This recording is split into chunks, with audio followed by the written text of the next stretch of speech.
Well, it sure looks like we're going to see a lot of storms form to our northwest, north, and also west during these evening hours. We've got a severe thunderstorm watch up this way, Michigan, parts of Wisconsin, northern Illinois. This is a newly issued tornado watch for Illinois.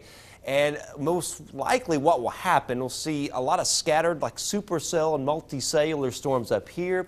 They'll tend to gel together. We'll probably end up with a line of storms about right here that will pass through the area a little bit later on tonight and into very early tomorrow morning. You can already see a few of these popping here and also back here as well. We've got a few popping up here in Iowa. So that's how that will work. After that line goes through, though, we'll get the sun out and perhaps a little more redevelopment later on tomorrow. But that watch, by the way, is until 11 o'clock. So it's going to be a while before we get storms into our area. In the meantime, though, it's just a really hot day today, and it's still hot. It's 87 at the TV station, 86 at Autumn's weather station there at Pine Village. Marianne at her place is 85.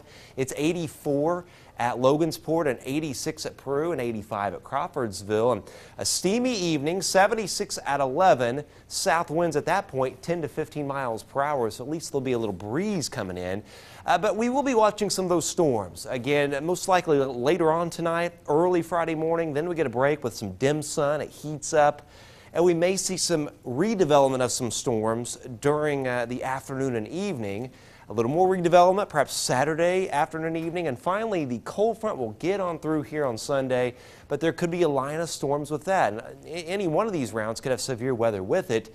And then after a few days of cooler weather, I still see some 80s and perhaps record-breaking warmth on the horizon again. But tonight, muggy, mid to upper 60s, 68 Lafayette, 67 Burlington. You know, the average high this time of year is about 72, 73. Tomorrow, again, after any morning storms, early morning storms, they pull away.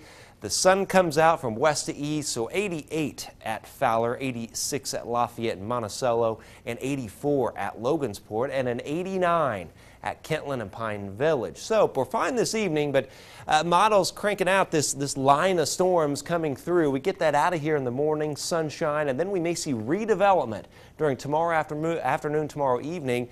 That looks to be perhaps some multicellular storms with a hail and a wind threat. And then as we get into Saturday, perhaps a few more storms developing in the viewing area. So let's take this day by day. After the record heat we had in the viewing area today, there's tomorrow morning. There's your severe threat area with the storms. A few more during the afternoon with the front kind of lining up across the viewing area. That'll be the same thing Saturday.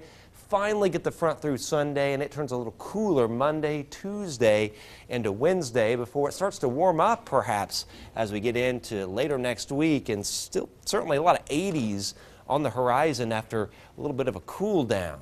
So there's your 86 tomorrow, 86 Saturday, still 84 Sunday, and then a little cooler with lower 70s before it heats up once again. But overnight lows next week could drop into the mid 40s. So some storms on the way and a lot of heat. It feels like June and July. Yeah, a little unstable over the next few days. Okay, Chad, thank you.